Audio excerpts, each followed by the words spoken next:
And welcome back to the discussion, Lessons from a Pandemic, How to Overcome Acquisition Bureaucracy, sponsored by ProPricer on Federal News Network. And again, our guests are Michael Weaver, the Product Innovation Director at ProPricer, George Barbic, Director of Estimating, Program Assessment, and Evaluation at Lockheed Martin, and Hagen McHenry, Vice President for Pricing Strategy and Intelligence at Peraton. And I'm your moderator, Jared Serbu. And just before the break, Hagen was talking a little bit about some of the work that Peraton has done to streamline its own processes during COVID and pre-COVID.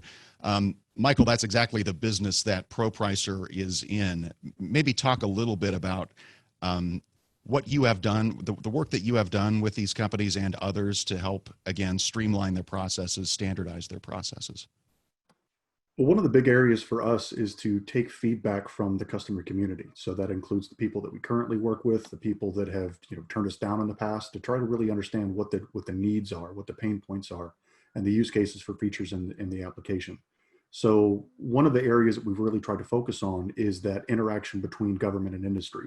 We've heard stories in the past about how long it takes for the government side to recreate the proposals using, an Excel template or some other methodology. And to be able to provide a file that contains all of the proposal information in a standardized format has really helped reduce the amount of time that it takes to go back and forth to get to the objective and the negotiated positions. So being able to spend time doing the analysis and to audit the actual data inside of that proposal rather than recreating it has really been a strategic benefit for both of the players that are involved. And those are things that we try to focus on as far as features and functionality in the product.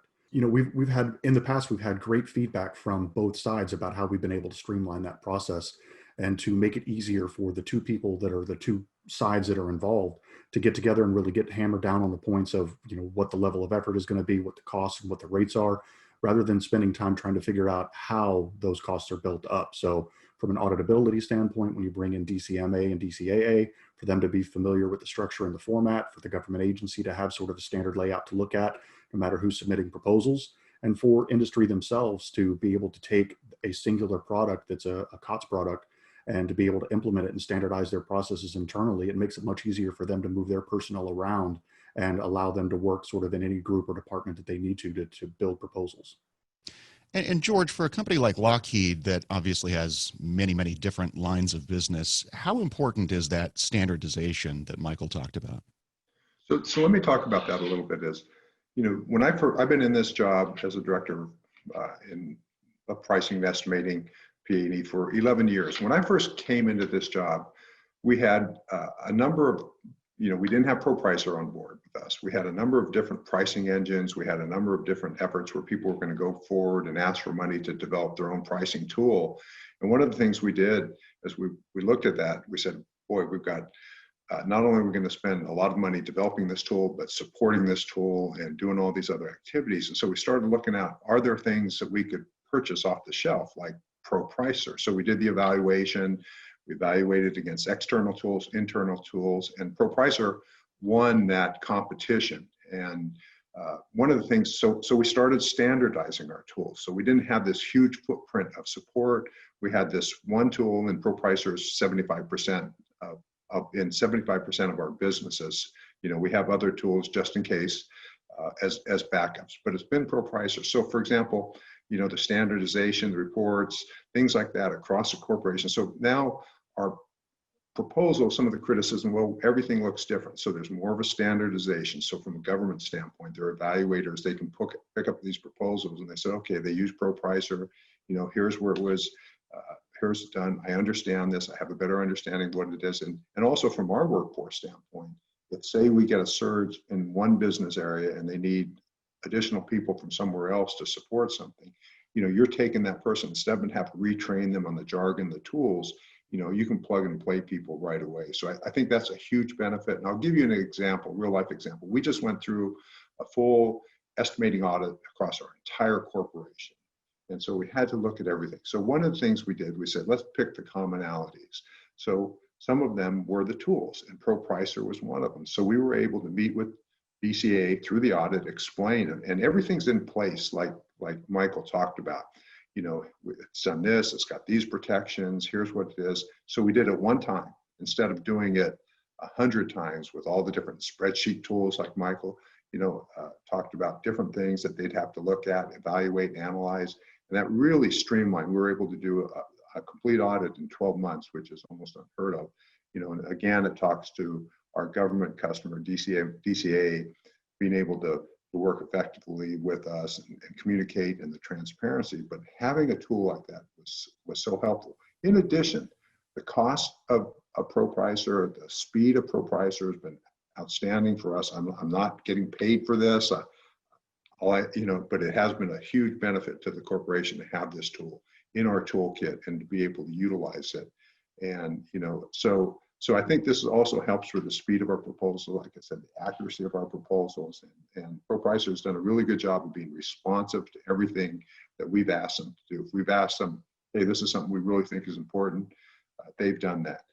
It helps also, I think, being able for the government also to have that tool in their toolkit to be able to use it to do, like Michael talked about, some of the evaluations and being able to do the analysis.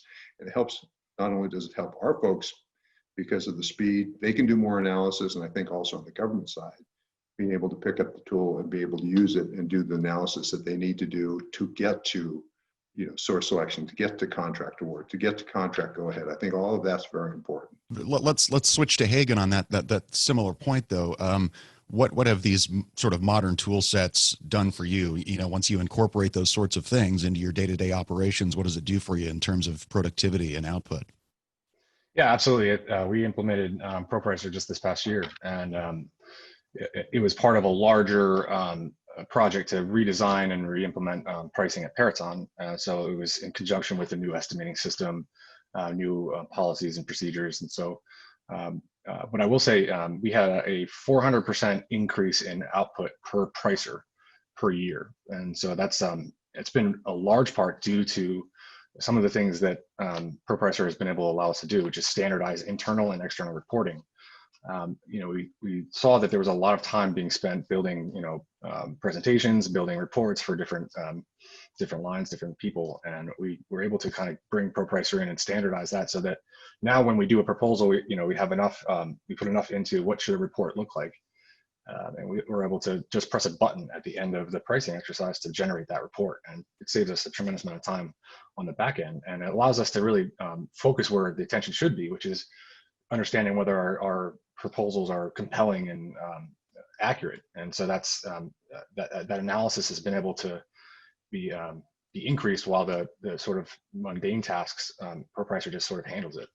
So the internal reporting is something that's been really impressive for us. Also, we use Estimator, and so that's allowed our line representatives with the knowledge of our systems and solutions to plug into our pricing model, and it creates a lot of ease of versioning and speed to from estimate to proposal, and that's helped a lot. And I will say one thing about external. So our government customers, there are a few more and more as we go along are adopting an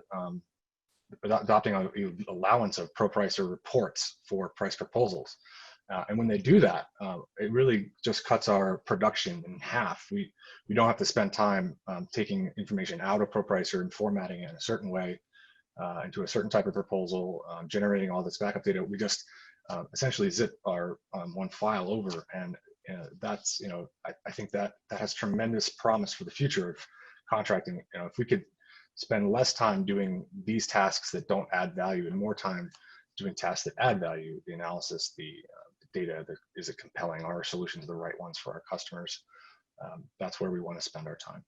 And Michael, one thing we heard several times from General Holt during our conversation with him is he's very focused on actually eliminating unnecessary procedures so that his people can spend their time using their brains to think about how practically to build solutions that can counter the countries that we're thinking about in terms of great power competition.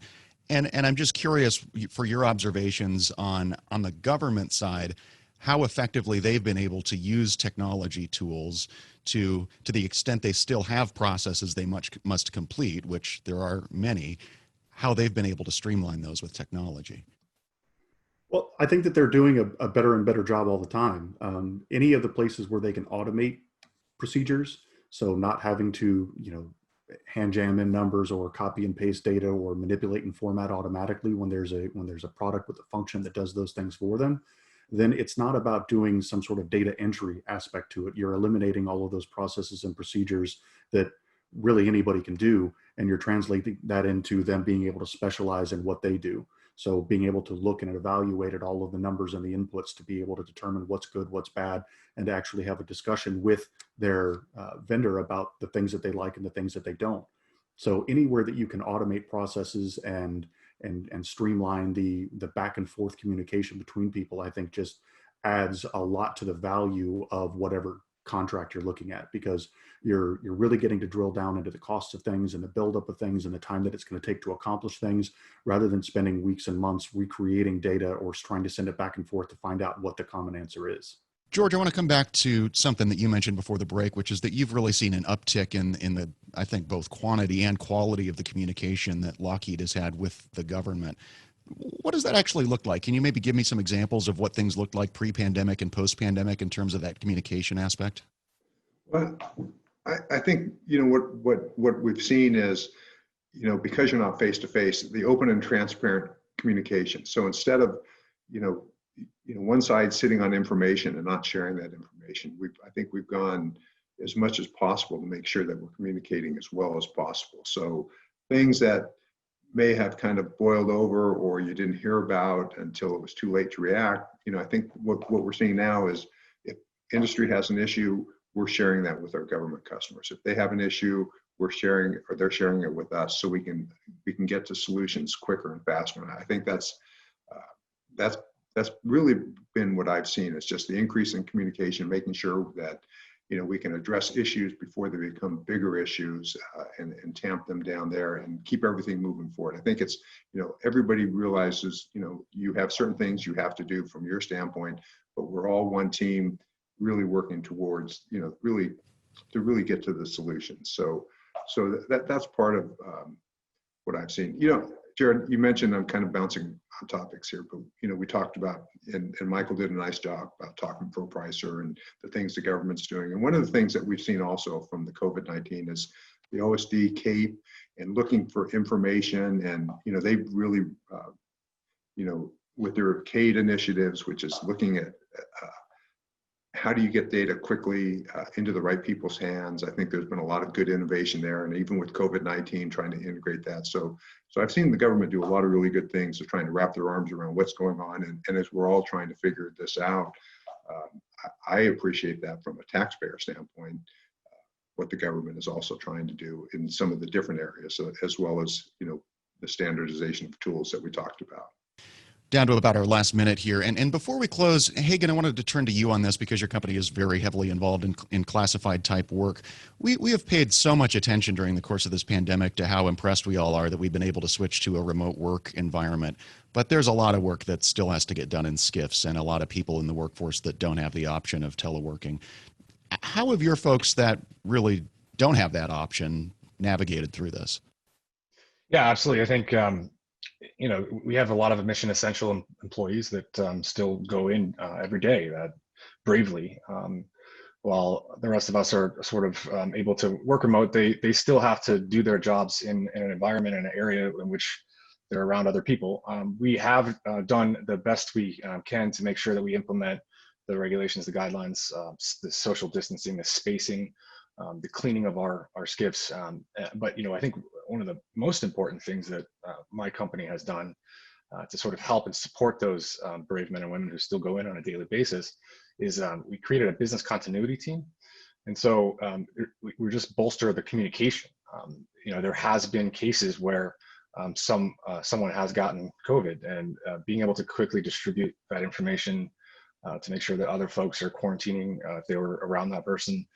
It really makes a huge difference to control any sort of ripple effects of the spread of COVID. So I'm really proud of my company for the way that they've handled the communication aspect. The business continuity team has done a great and fabulous job. And I'm also very proud of the men and women of our company that still serve our government, serve our customers by going in on a daily basis. That's a great way to wrap up. And I want to thank today's guests, Michael Weaver, Product Innovation Director at ProPricer, George Barbick, Director of Estimating, Program Assessment, and Evaluation at Lockheed Martin, and Hagan McHenry, who you just heard from, the Vice President for Pricing, Strategy, and Intelligence at Peraton. And I'm your moderator, Jared Serbu. You're listening to Federal News Network.